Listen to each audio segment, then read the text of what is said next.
ونعوذ بالله من شرور أنفسنا ومن سيئات أعمالنا من يهده الله فلا مضل له ومن يضلل فلا هادي له ونشهد أن لا إله إلا الله وحده لا شريك له ونشهد أن سيدنا وسندنا ونبينا وشفيعنا وحبيبنا ومولانا محمدا عبده ورسوله. أما بعد، أعوذ بالله من الشيطان الرجيم. بسم الله الرحمن الرحيم. اقرأ باسم ربك الذي خلق. صدق الله مولانا العظيم. وقال صاحب القرآن سيد الرسل خاتم الأنبياء محمد المصطفى صلى الله عليه وسلم: خيركم من تعلم القرآن وعلمه. وكما قال عليه الصلاة والسلام: إن الله وملائكته يصلون على النبي يا أيها الذين آمنوا صلوا عليه وسلموا تسليما. اللهم صل على محمد وعلى آل محمد كما صليت على إبراهيم وعلى آل إبراهيم إنك حميد مجيد. اللهم بارك على محمد وعلى آل محمد كما باركت على إبراهيم وعلى آل إبراهيم. तमाम मुहतरम बच्चियों आओ सुमरदूंगा बच्चे दी मेहंदी दी अल्हम्दुलिल्लाह अल्लाह तबारक व तआला उन्होंने तास बानी अली बिफर व करम करे खुसूसन दी दारे बानी अल्लाह जल्ल जलालुहु पदी की योने बाब इल्म तवीज व इशाअत लिहाज सरा शुरू को अल्हम्दुलिल्लाह दमुंगा शुबे हिफ्ज़ व नाज़िरी सरा सरा जदा तस्नीफ दावाद नफस उस अल्हम्दुलिल्लाह दमुंगा जामे सभी हालिल बनात की दा हिफ्ज़ व नाज़िरी और दा तर्जुमे द कुरान नफस अल्हम्दुलिल्लाह योने बाब आगाज़ की और दर्स निज़ामी आगाज़ की अल्हम्दुलिल्लाह दा अल्लाह जल्ल जलालुहु दम मुस्तास बाने दी हुई इनाम और ihसान दे। अल्लाह तबारक व तआला इंतहा इनामात और ihसानात को मानी दमुंगा वजूद दमुंगा पैदाइश दुनिया करातिल दा में इनाम दे। एक अल्लाह तबारक व तआला मुस्तास पैदा की द इबादत के बाद अल्लाह जल्ल जलालुहु पनी मुख्तदम का बाने दी मखलूक़ात पैदा की नबातात दी और दी सरसर जमादात दी बड़ा मखलूक़ात खुदा टूल मखलूक़ात और इंसान को माबेन की फ़र्क दारे कि अल्लाह जल्ल जलालुहु इंसान ताकरमियत और अशरफियत वर करे दे और इंसान ता अल्लाह जल्ल जलालुहु अज़मत वर करे दे और दागी वजह सिर्फ दारा कि अल्लाह तबारक व तआला इंसान ता इल्म वर करे। अल्लाह तबारक व तआला कि आदम अलैहिस्सलाम पैदा को अल्लाह जल्ल जलालुहु मलाइका को फरमाई कि आदम अलैहिस्सलाम का सजदो को हालांकि सजदे ज़ात अल्लाह थे कि अल्लाह जल्ल जलालुहु का सजदे की उदंदा अल्लाह तबारक व तआला दे इंसान अज़मत तो मलाइका को उड़ान सरगन दे और दावी और बुनियाद दा इल्म दे मलाइका अल्लाह जल्ल जलालुहु एक परवरदिगार आता जल्ल फीहा मन युफ्सिदु फीहा व यस्फिकु दिमा एक परवरदिगार तो भाई मगर दास मखलूक पैदा की शावा मदीनत हुई दे ऊपर और फसाद के अल्लाह जल्ल जलालुहु ने फरमाई इन्नी आलम मा ला तालम माता पतरा से अल्लाह तबारक व तआला इंसान दे इल्म वो ये वर्गा सरा नदी ची इंसान कमो दर्मो का फसाद के विनम हुई कुछ कर देला अल्लाह पे इबादत माने राशि दे रमा मुकरम अल्लाह तबारक व तआला दा इंसान दे मलाइका को मुझे दा बुनियाद दावी इल्म दे रमा मुकरम बचियानो बचियो पेन अल्लाह तबारक व तआला को मुंह तास बारे दे पे फजल करम कि अल्लाह जल्ल जलालुहु मुस्ताफ इंतखाब दे इल्म करो पूरी बड़ी मुआशरे की बात देर खलक उलमा होता दीनदार खलक तस्बूत पूरी हकारत पर नजर वाली पूरी उदी तो बता सुनो पूरी क्या अल्लाह जल्ल जलालुहु दा मखलूक़ात व दा इंसानान उलमा तस्बूत तस्बूत पूरी दीनदार तासु पूरी दा अल्लाह व दा अल्लाह दा रसूल पा नजर किस तासु को अज़मत हैसियत दफा मुहतरम अल्लाह जल्ल जलालुहु पर निज़बानी अल्लाह के रसूल मुबारक पर निज़बानी څومره عظمت د انسان د علم د وجې زما محترم هغه ډېر لوی دی، هغه ډېر لوی دی. او زما محترم دا علم موږ نن آغاز افتتاح کوو د دې درس نظامي. زما محترمو خویندو او بچیو بچیانو ټولو ته زما دا اپیل دی چې ټوله بنیادي شي د علم دپاره چې کوم بنیادي شرط دی هغه نیت دی چې موږ خالص نیت د الله جل جلاله رضا وګرځوو. امام حنیفه رحمت الله علیه متعلق راځي چې هغه چې کله داسې د 15 کال عمر کې و هغه خپل والد صاحب سره حج ته لاړو. حج ته چې لاړو نو غالبا په مینا کې یو کس دی خو د هغه د دنیا چاپېره ده. نو امام حنیفه رحمت الله علیه د خپل والد صاحب نه تپوس کوي چې دا څوک دی چې دا زما خلک وایي دا د رسول الله بارک صحابي عبدالله بن جبر رضی الله عنه. امام حنیفه صاحب ورته فرمایي چې یاره ده سره خو زه ملاقات کوم او ته اجازه وکړي. امام حنیفه رحمت الله علیه خپل پلار هغه بوتلو هغه صحابي د رسول الله مبارک او هغه ټیم د امام حنیفه رحمت الله علیه 15 کاله عمر و چې هغه سره ملاقات وکړو. نو د هغه صحابي نه یو حدیث واورېدو او هغه حدیث لومړنی حدیث د امام حنیفه رحمت الله علیه چې کوم د هغه صحابي د رسول الله مبارک نه اورېدلی هغه دا و چې حضور علیه الصلاة والسلام فرمایي چې کوم سړی د الله جل جلاله د رضا دپاره علم حاصلوي الله تبارک وتعالی د رزق نه مستغني، الله جل جلاله د رزق نه مستغني. زما محترمو علم الله جل جلاله دا موږ تاسو دپاره یو انعام ګرځولی دی چې کوم سړی د علم په طلب کې وځي. حضور علیه الصلاة والسلام یو صحابي راو چې زما دا ورور دی تاسو په مجلس کې هر ټایم راځي ناست نه کار کوي نه کسب. رسول الله مبارک ورته فرمایي ته بدرت مه وایه کیدای شي الله تبارک وتعالی تا ته رزق د ده د وجې درکړي.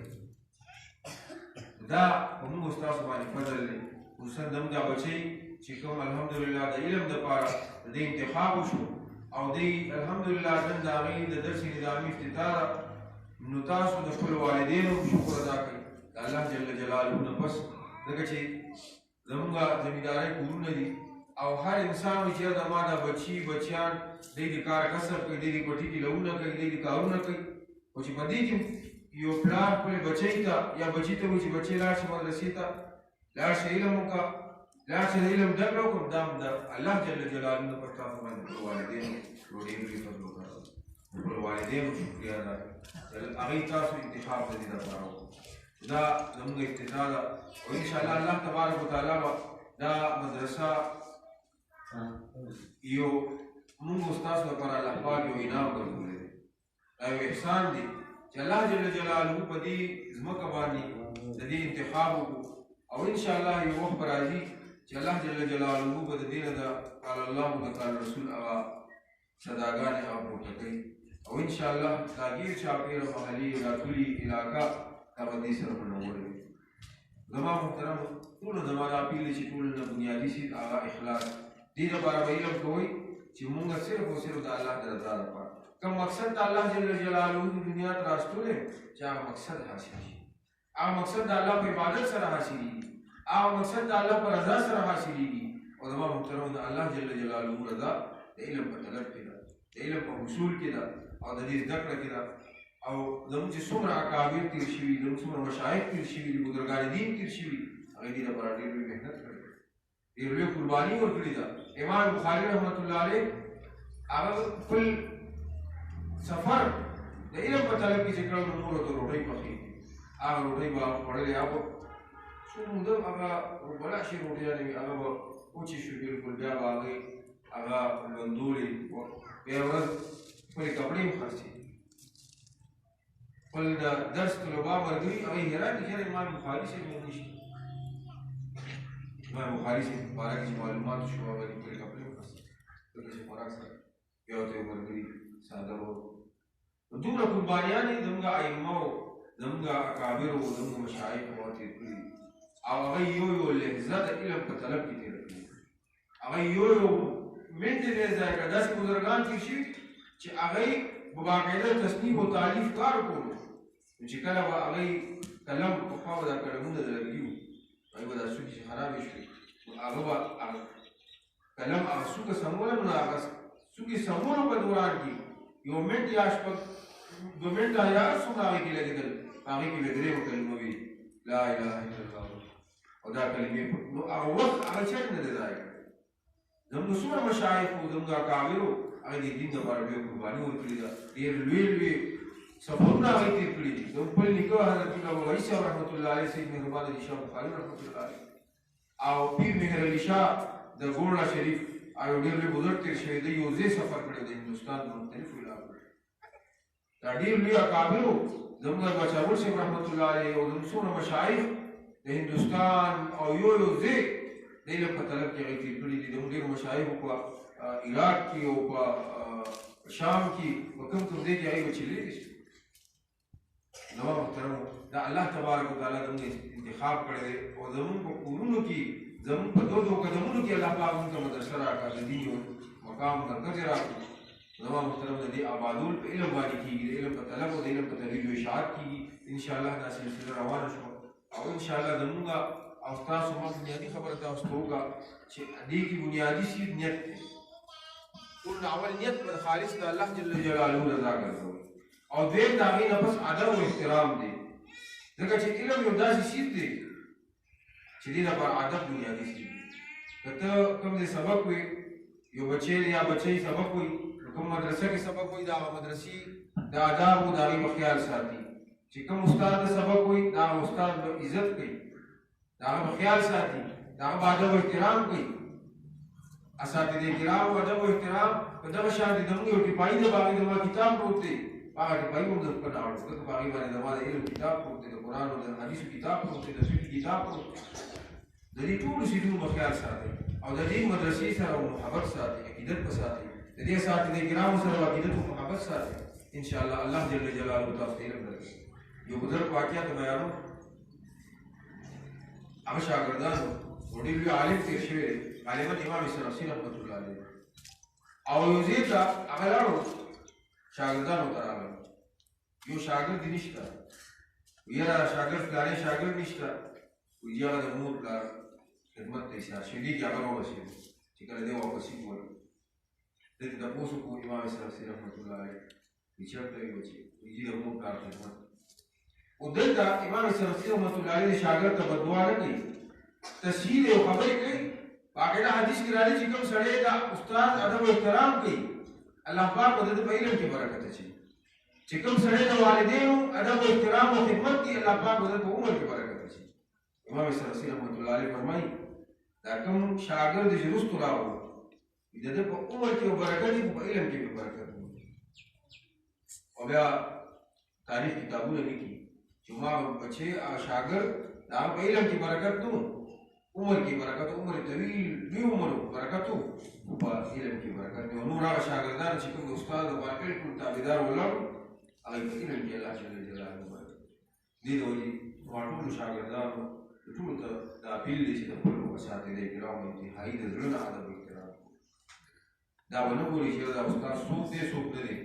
دې ته به نه ګوري چې دا مشر دی کشر دی دې ته به نه ګوري دې ته به ګوري امام علي رضی الله عنه فرمایي چې ما ته یو کس ټکي مو ښایي هغه زما مولا دی زما مالک دی دې ته وایي زما محترم اساتذې کرامو خصوصا زما د دې شاګردانو دا اپیل دی ټول نه بنیادي شي نیت دی بیا ادب او احترام دی د استاد او د مدرسې او د کتاب او د ټولو څیزونو د دې به خیال ساتئ او انشاءالله الله جل جلاله به تاسو زموږ په علم او عمل کې برکت اچوي او خصوصا دا بچیو ته تاسو علم اخري خبره ته کوم دا ټول نه بنیادي خبره ده علم حاصلېدل دا ځان ته چیز دی خو د علم سره عمل دا ول بنیادي چیز دی تاسو اوس د علم آغاز وکړو تاسو به نن یو حدیث ووایئ سبا بل ووایئ چې دا یو حدیث او یو مسله ستاسو په زندګۍ کې راځي دا نه وي چې موږ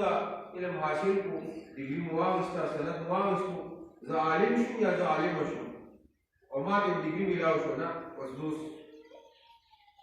عقل کل او زه ما ته هر څه باندې پوه نه علم به ستا هغه ثابت کړي چې هغې سره عمل راشي په دې لپاره چې تاسو د علم په لار کې الله پاک انشاءالله قبول کړي تاسو په دې سره عمل او خپل ژوندۍ کې راولئ چې ستاسو په کور کې ستاسو په خاندان کې ستاسو په محله کې خلک وایي چې واقعي دا بچی عالمه ده یا طالب علم ده یا د علم زده کړه کوي او دې کې واقعي د علم هغه صفات راغلي نو دا بنیادي شی دی دې سره د خپلو خبرو اختتام کوو نو شاعر وایي رضینا قسمة الجبار فیها لنا علم وللأعداء مال فإن المال يفنى عن قريب وإن العلم يبقى لا يزال موږ په دې باندې راځو چې الله تبارک وتعالی موږ ته علم راکړي زموږ په قسمت کې الله پاک علم ایښی په دې موږ راضي یو خوشحاله یو زموږ دشمنانو ته کافر ته الله پاک مال هر څه ورکړي او دې سره سره مال فإن المال يفنى عن قريب مال دا فنا کېدونکی دی ختمېدونکی وإن العلم يبقى لا يزال علم باقي پاتې علم به باقي پاتې شي انسان د دنیا نه لاړ شي خو دا علم د ده شاګردان چې څومره وخته پورې دا علم ترویج روان دی په قبر کې او تر آخرته پورې تر قیامت تر ورځې پورې به باقاعده د قبر ته د دې اجر و ثواب رسي او دی به باقاعده د هغې مستفید والحمدلله دا زموږ ستاسو باندې ډېر لوی انعام و احسان دی نن الله تبارک وتعالی موږ یو پاک ځای کې چې کوم مدرسه ده د دین د ترویج و اشاعت مرکز دی الله پاک موږ پای کې وزیږو او د کال ابتدا ده درس نظامی آغاز دی الحمدلله الله جل جلاله یقینا موږ تاسو قبول کړي چې زموږ انتخاب الله پاک تاسو کړی دی او اخري حدیث ته رسول الله مبارک تاسو ته ویل دا علم دومره عظیم عمل دی عظیم کار دی تمام محترم میندو بایګان چې کوم سړی د علم په طلب کې وځي څومره مخلوقات په ځمکه کې دي که په سمندرونو کې دي که په اسمانونو کې دي هغه د لپاره دعاګانې د دې نه لوی عظیم بل کوم عمل دی چې تا ته ټول مخلوقات د الله د دعاګانې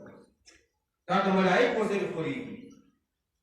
تمام محترم الله تبارک وتعالی د دې باندې موږ تاسو ته عمل کولو توفیق راکړي ان شاء الله د دې خبرو سره خپل اختتامي کلمات دا کوم خو د ټایم او د وخت خصوصي خیال وساتئ ځکه زموږ دا یو لحظه قیمتي ده زموږ دا یو سیکنډ قیمتي دی چې کوم اوقات تاسو ته خپل اساتذه کرام د مدرسې مقرر شي ټولو طلبه کرامو طالباتو ته زما دا اپیل دی چې د هغې باقاعده خیال وساتئ چې کومه ګنټه مقرر ده د کوم کتاب دپاره هغه انشاءالله مقرر ده په هغې باندې خپل ټول کارونه به وروستو کوئ د الله د دین د زده کړې د علم د حصول چې کوم کار دی او کوم وخت دی د دې به خیال ساتئ ځکه دا عمل ډېر عظیم دی دا کار ډېر عظیم دی دغه شان د پړونو کې د هغې عظمت او اهمیت وي موږ د خپلو اوقاتو خیال وساتو په هغه ټایم باندې اساتذه کرامو هم زما اپیل دی او طالبانو هم زما اپیل دی چې به د خپل اوقاتو خیال ساتي انشاءالله الله جل جلاله موږ ستاسو ته په دنیا او آخرت کې کامیابي راکړي واخر دعوای الحمد لله رب العالمین دعا کوي چې الله تبارک وتعالی زموږ ستاسو د ناسته او د افتتاح کامیاب او کامران وګرځوي الله جل جلاله دې موږ تاسو په خپل لار کې مقبول او قبول وګرځوي الله تبارک وتعالی دې څنګه چې موږ تاسو انتخاب وکړو د علم په لار کې او په دې نیک او د دین په مجلس کې پروردګاره موږ دا کار وکړي په کومه اعتراض کېږي ای پروردګار د هر عمل محفوظ وساتي کومه اعتراض کېږي څومره دغه مشران وفات شوي کړي او په دې زمانه کې هغه زموږ په طریقت کې دي که په شریعت کې زموږ اساتذه کرام دي حقداران دي چا والدین وفات شوي پروردګار ټول هغې کې رحمت کړي د ټولو قبول د جنت د باغچونه باغچې وګرځوي څومره بیماران دي که دلته حاضرینو کې دي په کورونو کې دي که هسپتالونو کې دي پروردګار ټول د صحت کامل عاجل مستقره نصیب وګرځوي څومره دغه مشران دي خصوصا زموږ والدین چا پکې د حیات دي هغې دپاره دعا وکړي چې الله تبارک وتعالی د هغې خصوصا زموږ والد صاحب ته والدین ته هغې ډېر زیات یو محبت دی شوق دی چې یاره موږ دلته طلباو خدمت وکړو د دوی سرپرستي وکړو الله تبارک وتعالی د هغې په زندګۍ کې په عمل کې برکت واچوي الله جل جلاله څومره دلته حاضرین دي اساتذه کرام دي زموږ څومره بچې دي خویندې دي الله تبارک وتعالی د دوی په زندګۍ کې په علم کې په عمل کې برکت واچوي الله جل جلاله دې نه راضي شي دا یو ډېر لوی عمل دی الله تبارک وتعالی زموږ ستاسو انتخاب دې لپاره کړی دی په دې باندې چې موږ څومره شکر ادا کړو دا کم دی الله تبارک وتعالی زموږ ستاسو دا یو لحظه په خپل در کې قبول او منظور وګرځي الله جل جلاله زموږ اولاد موږ فرمانبردار وګرځي هغه چې څومره والدین دي چې اولاد نشته هغې دپاره دعا وکړي چې الله تبارک وتعالی دې نیک سالم اولاد وکړي د چا نرینه اولاد نشته پروردګار ته نرینه اولاد وکړي اے پروردگار دا بچیان بچی قرآن حافظان دین عالمان وګرځي اے پروردگار خپل والدین فرمانبردار وګرځي اے پروردگار چې څومره مسلمانان د دې په کومو شعبو کې مهنت کوي نور ترقي نصیب وګرځي مسلمانانو ته اتفاق او اتحاد نصیب وګرځي د دې ادارې لپاره حسن دعا کوي چې الله جل جلاله دا یو بهترین اداره وګرځي د قرآن او د سنت رسول صلی الله علیه وسلم عظیم مرکز وګرځي الله جل جلاله دې موږ تاسو ته راضي الله تبارک وتعالى څومره زموږ حسن زموږ ساتي کرام او بیا کاری شي ته یو ډېر لوی قرباني کوي د ډېر وخت راشي د خپل د کور والا ډېر لوی مهنت وکړ الحمدلله ډېر بچي هغوی سره ختمونه وکړ او ډېر لوی تکالیف یې برداشت کړل ابتدایي سختې ورځې دې د تېرې کړي دي الحمدلله او ډېر راحت دی ډېر سکون دی انشاءالله الله جل جلاله د دې دا ټول څومره کاوشونه دي په خپل در کې قبول او منظور وګرځي اوس زموږ نظام له الله تبارک وتعالی د دې په زندګۍ کې او په علم او عمل کې په اولاد کې برکت واچي د یو ډېر لوی د دې مدرسې سره یو ډېر لوی عقیدت او محبت دی او موږ سره ډېر لوی عقیدت او محبت دی او ډېر لوی خواهش دی چې الله جل جلاله د دې مدرسې نه د علوم دینیه ترویج او اشاعت وکړي چې څومره زموږ رونه بایګان دي موږ سره محبت ساتي د ادارې سره محبت ساتي پروردګار ټول سره محبت وساتي ای پروردګار موږ سره حسن نشته د دې دعاګانو نه علاوه پروردګار ستا خزانې وسیع دي ای پروردګار د دې چې څومره رونه بایګان دي څومره ملګري دي موږ سره عقیدت او محبت ساتي د ادارې سره محبت ساتي ای پروردګار ټول سره محبت وساتي ته په علم او عمل کې په زندګۍ کې په کار کسب کې برکت واچي ای پروردګار اولاد کې برکت واچي او څومره دې بچي دي عالمان دي الحمدلله دا دې باندې الله جل جلاله دې په فضل کرم دي الله تبارک وتعالى نه غير دې علم دین کار دین دې ویډیو اشاره کار الله تبارک وتعالى په الله کې قبول منظور کړي او څومره دې بچیان دي په راغلي دي هغه علم په طلب کې الله تبارک وتعالى نه غير په الله کې قبول منظور کړي الله جل جلاله دې ټول دین کار واقعي الله تبارک وتعالى دې موږ ته راضي شي الله جل جلاله دې د بچیان د قرآن حافظان وګرځي دین عالمان وګرځي زموږ حسن دلته د علمبان پرس شعبه ده پای کې زموږ یتیمانان بچیان بچیان هغوی باقاعده راځي سبق وایي او حسن نن یو دوه بچیان زموږ راغلي پولي نه هغوی دپاره دعا کوي نور څومره داسې بچیان دي زموږ موږ سره مخکې را روان دي داخلي به کوي انشاءالله چې ټولو ته دعا وکړي چې الله تبارک وتعالی دا د معاشرې بهترین افراد وګرځي الله جل جلاله دې نه ډېر کار واخلي او د دې سرپرستي او د دې د خدمت کې الله تبارک وتعالى موږ ته توفیق راکړي اللهم ربنا آتنا في الدنيا حسنة وفي الآخرة حسنة وقنا عذاب النار اللهم وجه چا په دې مدرسې کې تعاون کړی د کوم قسم تعاون په ټول لپاره دعا وکړي چې الله تبارک وتعالی د ټول ضرورت نه پوره کړي الله جل جلاله دې چې چا مدرسې ضرورت موږ خصوصا د دې سره د جماعت او اراده ده هغې لپاره دعا وکړي چې الله تبارک وتعالی زموږ دلته یو عظیم مسجد دی ډېر مخکې نه را د والد صاحب نو ډېر خواهش دی چې عظیم جامع مسجد دلته جوړ شي او د دې طلباو دپاره د دې اهل علاقې دپاره یو ډېر لوی مرکز وي نو هغې دپاره خصوصي دعا وکړي چې الله تبارک وتعالی زموږ دا خواهش او تمنا پوره کړي او یو عظیم جومات دلته جوړ شي چې د ټولې علاقې دپاره فخر وي د لوی عبادت مرکز وي او د قرآن او د سنت یو عظیم درسګاه وګرځي اللهم ربنا آتنا في الدنيا حسنة وفي الآخرة حسنة وقنا عذاب النار اللهم أرنا الحق حقا وارزقنا اتباعه وارنا الباطل زموږ خصوصا ملګری نوی زموږ مدرس راغلی دی دې لپاره دعا وکړي چې الله پاک دې د دې په علم او عمل کې برکت واچي په زندګۍ کې برکت واچي الله جل جلاله دې د دین کار واخلي اللهم أرنا الحق حقا وارزقنا اتباعه وارنا الباطل باطلا وارزقنا اجتنابه وصلى الله تعالى على خير خلقه ونور عرشه محمد وآله وصحبه وسلم